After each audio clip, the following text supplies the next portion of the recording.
start off this video, we're going to be using some squishy couch cushion foam. It's about 1 inch thick. We're going to create even lines all the way down and divide it so we have some strips to cut.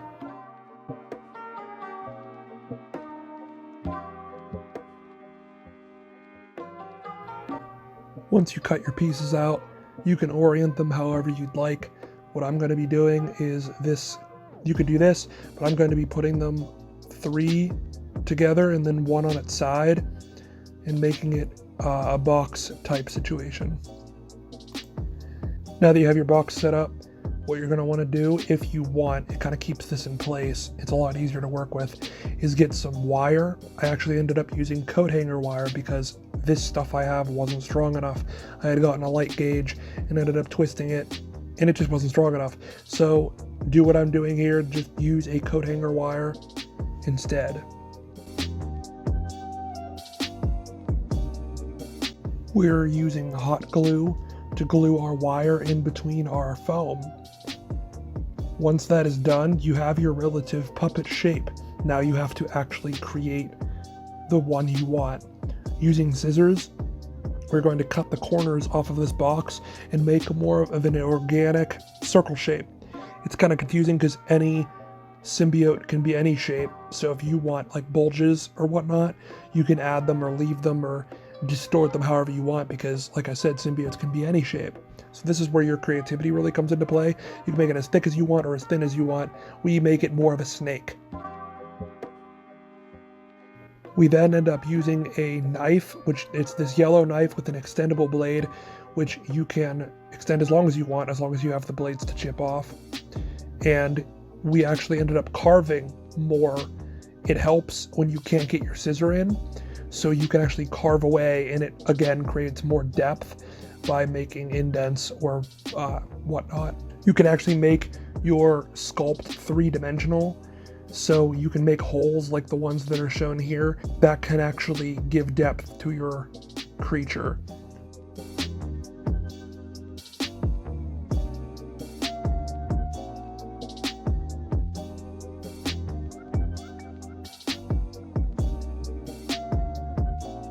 To make the head, we created a simple sketch using the size of the neck that is already available to us. We just extended off on how big we wanted the head to be and created a design, like a teeth design, how big we want the mouth to open up, the eye placement, stuff like that.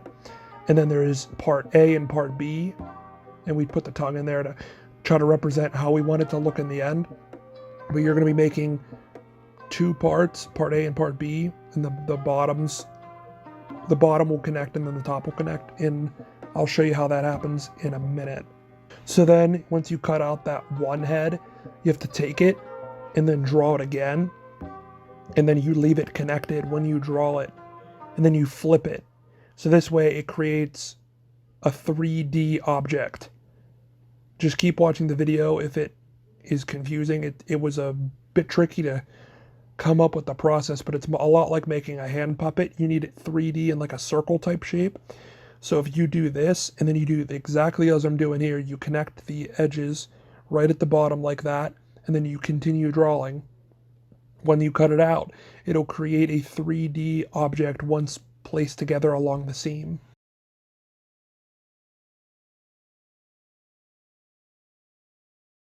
This is the structure of the template after it's cut out, and this is what the process looks like. That seam on the inside will be glued together.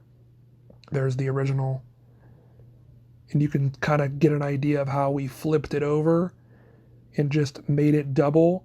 And like I said before, that seam will be connected once you transfer it to foam, and it'll give it the head top.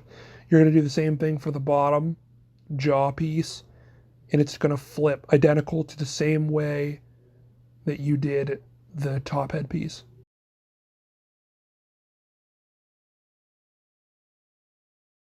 Now you can take your foam, the same type that we were using before, and you can place out your head shapes.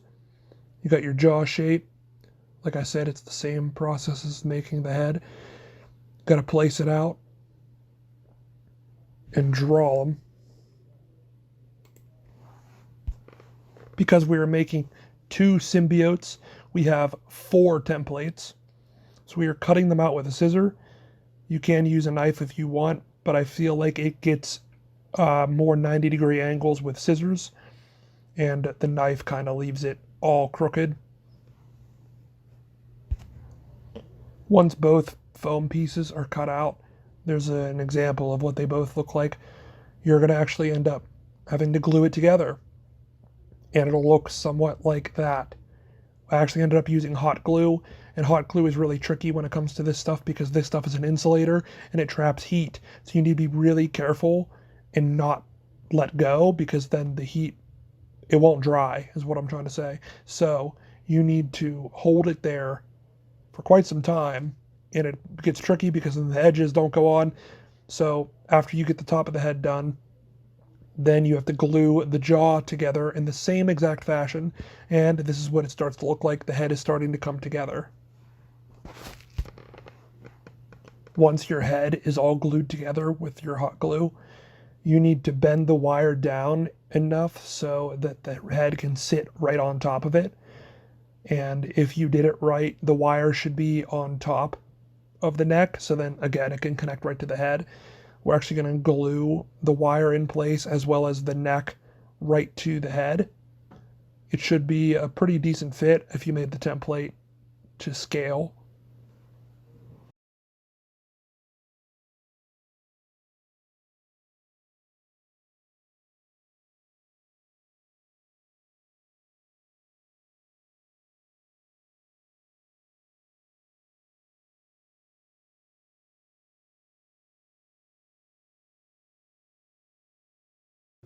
Once the head is glued on, you can also put some hot glue on the inside and get that wire down.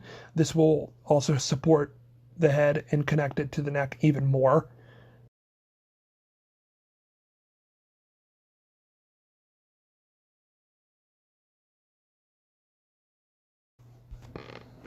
Using a reference picture on Google and a Sharpie, I drew out a relative location for the eyes. This will basically get covered later on, but it kind of gives me an idea right now of how I want the eyes to look like, so I know everything's in scale. Using a piece of paper and the reference I drew something almost to scale, just as a paper template for later.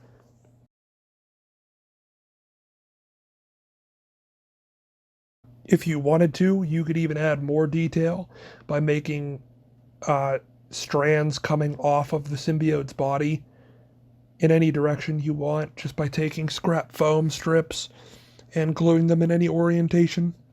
But I chose not to do this detail.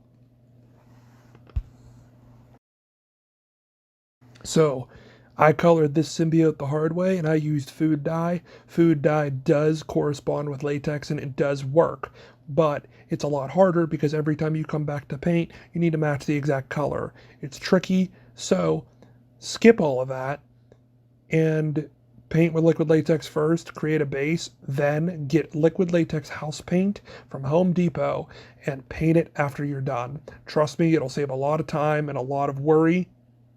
And um, food dye is cheap, but trust me, it will save time. This is the mixing I was talking about. I take food dye and latex and a stir, and I pull it together like this. This is the tricky part because you have to do it all in one sitting, or else you'll waste latex basically, because you have to pour more than you need so you can keep the right color. But then if you need more, you need to pour more, and just get the latex house paint from Home Depot.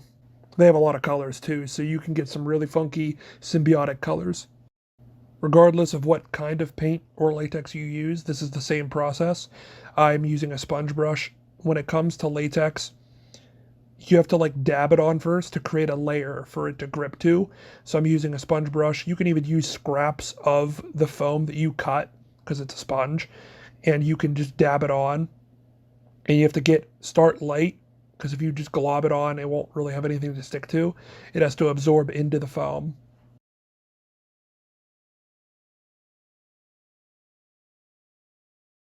You can use a hair dryer to speed up the drying process of liquid latex by hanging up the apparatus and just letting it flow on the hot air.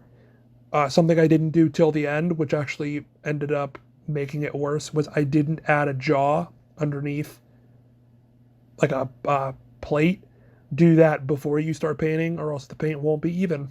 Also, be sure to get the inside of the mouth. This is also a tricky spot. Kind of takes some getting used to getting around the latex. Yeah, did I say not to use Sharpie? Because don't. It leaves heavy marks that need a lot of latex to cover up and a lot of color. So if there's some other marker or just no marker at all, and always use paper templates and just match them up that way. Don't write on your thing. There's giant writing on the side of Carnage that was tricky to cover up.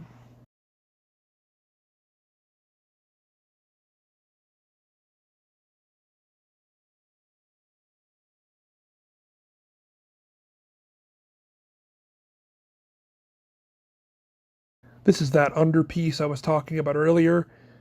It worked out fine, but it was kind of a hassle in the end because I had to match the color and whatnot. Also, an option is to add a tongue to your symbiote, as some symbiotes are seen using tongues. Oh, we got these rubber snakes off of Amazon. It was like four for I don't know how many dollars, but they are flexible and they look like tongues. So we can cut them at our desired length and glue them into the mouth. You are probably going to want to do it before you add the teeth. So if you want a tongue, add it first.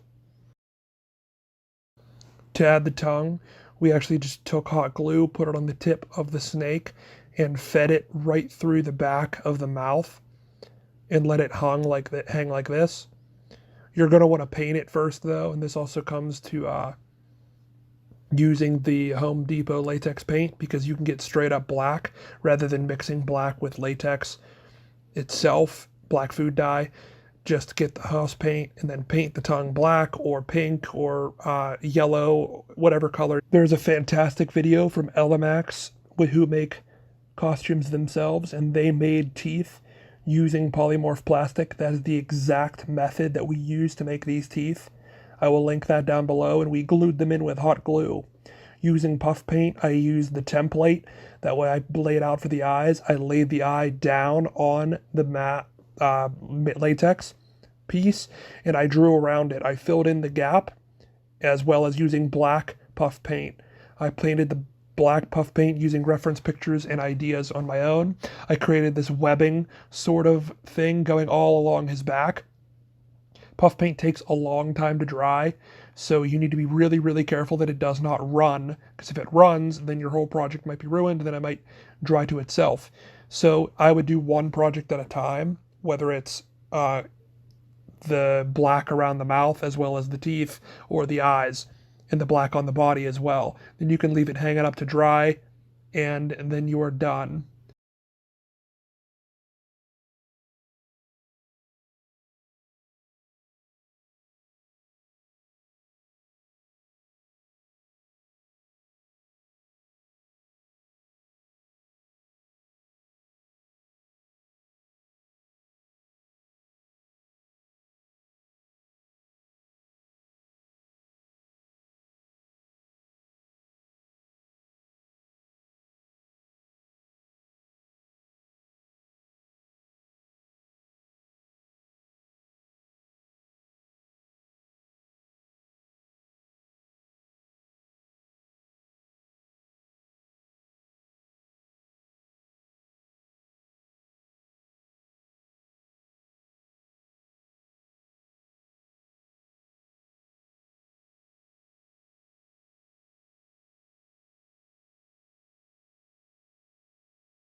This strapping system was created using seatbelt straps and a lot of thread. This goes around the waist with Velcro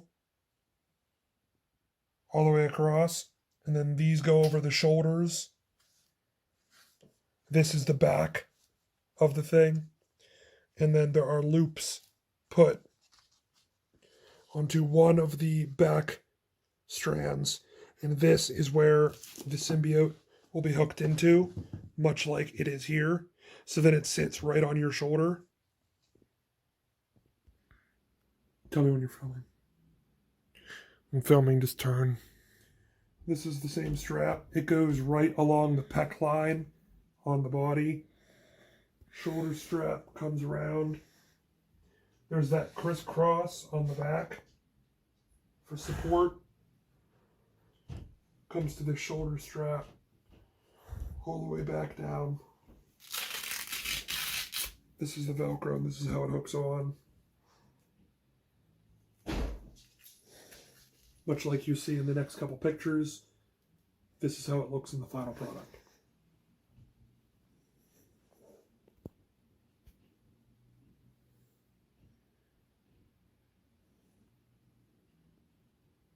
All right,